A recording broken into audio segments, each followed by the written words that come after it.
ಶರಣ ತತ್ವವನ್ನೇ ಜೀವಾಳವಾಗಿಸಿಕೊಂಡ ಪೂಜ್ಯರು ನೂತನ ಅನುಭವ ಮಂಟಪವನ್ನು 1972ರಲ್ಲಿ ಸ್ಥಾಪಿಸಿದರು. ಶೂನ್ಯ ಪೀಠದ ಇತಿಹಾಸ ಚಿರಸ್ಥಾಯಿಯಾಗಿಸಿದ ಪುಣ್ಯ ಪೂಜ್ಯರಿಗೆ ಸಲ್ಲಬೇಕು. ಇಂದು ಕರ್ನಾಟಕ ಘನ ಸರ್ಕಾರದಿಂದ 700 ಕೋಟಿ ರೂಪಾಯಿಗಳಲ್ಲಿ ನಿರ್ಮಾಣಗೊಳ್ಳುತ್ತಿರುವ ನೂತನ ಅನುಭವ ಮಂಟಪಕ್ಕೆ ಭದ್ರ ಬುನಾದಿ ಹಾಕಿ ಸುಭದ್ರ ಪರಂಪರೆಯನ್ನು ಕಟ್ಟಿದವರು ಪೂಜ್ಯ ಶ್ರೀ ಡಾಕ್ಟರ್ ಚನ್ನಬಸವ ಪಟ್ಟದ್ದೇವರು. ಹೊರಗೆ ಉರ್ದು ಬೋರ್ಡ್ ಹಾಕಿ ಒಳಗೆ ಕನ್ನಡ ಕಲಿಸಿದರು.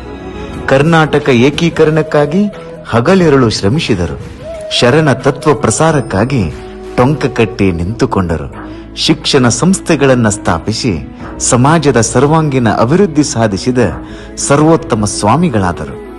ಕಲಬುರಗಿ ವಿಶ್ವವಿದ್ಯಾಲಯವು ಪೂಜ್ಯರಿಗೆ ಗೌರವ ಡಾಕ್ಟರೇಟ್ ನೀಡಿ ತನ್ನ ಮೌಲ್ಯವನ್ನೇ ಹೆಚ್ಚಿಸಿಕೊಂಡಿದೆ ಎಂದರೆ ಹೆಚ್ಚೇನೂ ಹೇಳಿದಂತಲ್ಲ.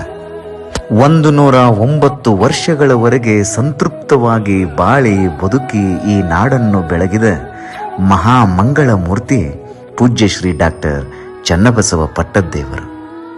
ಪೂಜ್ಯನೀಯ ಗುರುಗಳವರ ಕರಕಮಲ ಸಂಜಾತರಾಗಿ ಸಮರ್ಥ ವಾರಸುದಾರರಾದವರು ಪೂಜ್ಯ ಶ್ರೀ ಡಾಕ್ಟರ್ ಬಸವಲಿಂಗ ಪಟ್ಟದ್ದೇವರು.